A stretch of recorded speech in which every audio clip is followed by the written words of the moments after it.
Requisitos da prisão temporária. Atenção que esse é o novo entendimento do Supremo Tribunal Federal. A prisão temporária, ela está prevista na Lei 7960 de 89 e houve uma modificação no entendimento do STF com relação aos requisitos para a decretação dessa prisão cautelar. Eu sou a Fernanda Gonçalves, advogada e professora, e quero conversar com vocês acerca dessa importante mudança de entendimento da nossa Corte Suprema. Antes de conversarmos acerca da mudança do entendimento do STF, é interessante relembrarmos algumas informações acerca da prisão temporária. Essa prisão é uma espécie de prisão cautelar, ela está prevista na Lei 7960 de 89 e não no Código de Processo Penal.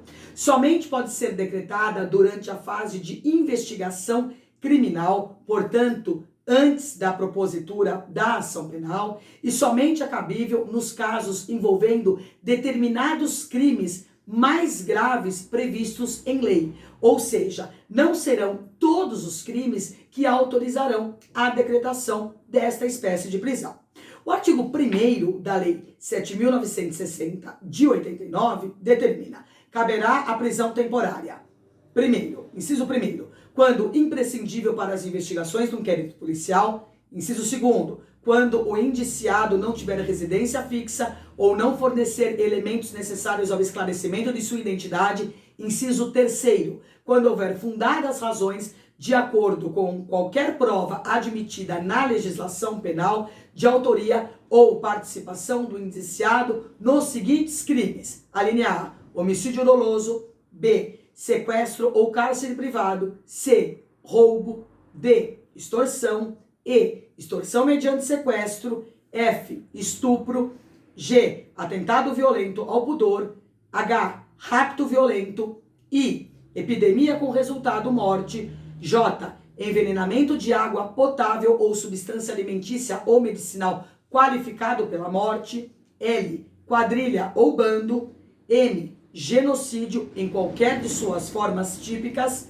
N, tráfico de drogas; O, crimes contra o sistema financeiro; P, crimes previstos na lei de terrorismo.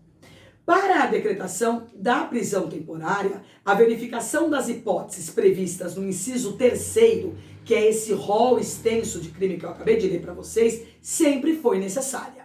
A dúvida doutrinária era se os 3 requisitos dos incisos 1, 2 e 3 tinham que ser cumulativo, ou seja, todos deveriam estar presentes, ou se poderiam estar presentes somente o inciso 1 e 3, ou o 2 e o 3. Essa era a grande discussão doutrinária.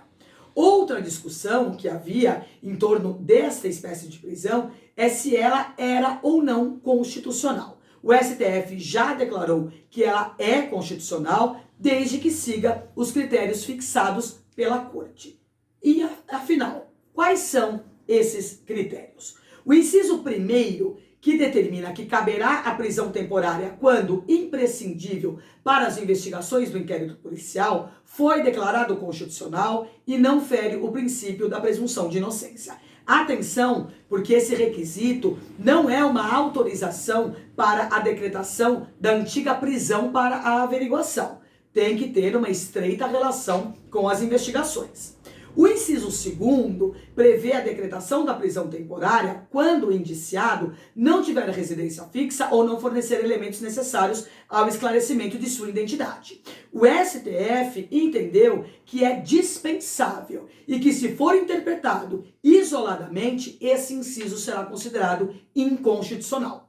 Portanto, não é constitucional a decretação da prisão temporária quando se verificar, por exemplo, apenas uma situação de vulnerabilidade econômico-social. Pessoas em situação de rua, desabrigados. Aqui, se for somente com base nisso, ocorrerá a violação ao princípio constitucional da igualdade em sua dimensão material.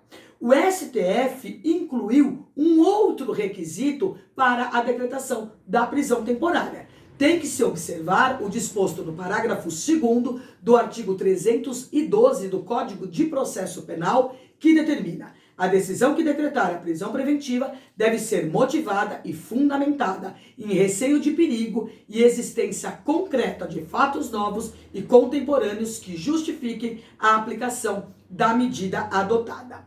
O parágrafo 2º trata acerca da preventiva, mas como ambas são espécies de prisões cautelares, o STF entendeu que trata-se não apenas de uma decorrência lógica da própria cautelaridade das prisões provisórias, como também consequência do princípio constitucional da não culpabilidade.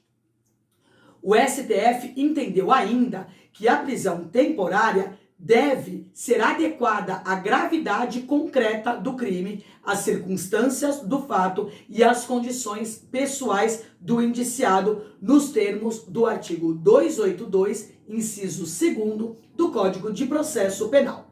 Sendo assim, de acordo com o Pleno do Supremo Tribunal Federal, no julgamento das ações diretas de inconstitucionalidade 4109 e 3360, de relatoria da ministra Carmen Lúcia, redator para o acórdão o ministro Edson Fachin, julgado no dia 11 de fevereiro de 2022, a decretação da prisão temporária somente é cabível quando 1. For imprescindível para as investigações do inquérito policial, 2. Houver fundadas razões de autoria e participação do indiciado, 3. For justificada em fatos novos ou contemporâneos, 4. For adequada à gravidade concreta do crime, às circunstâncias do fato e às condições pessoais do indiciado, e 5. Não for suficiente a imposição de medidas cautelares diversas. Para quem tiver interesse em conferir esse importantíssimo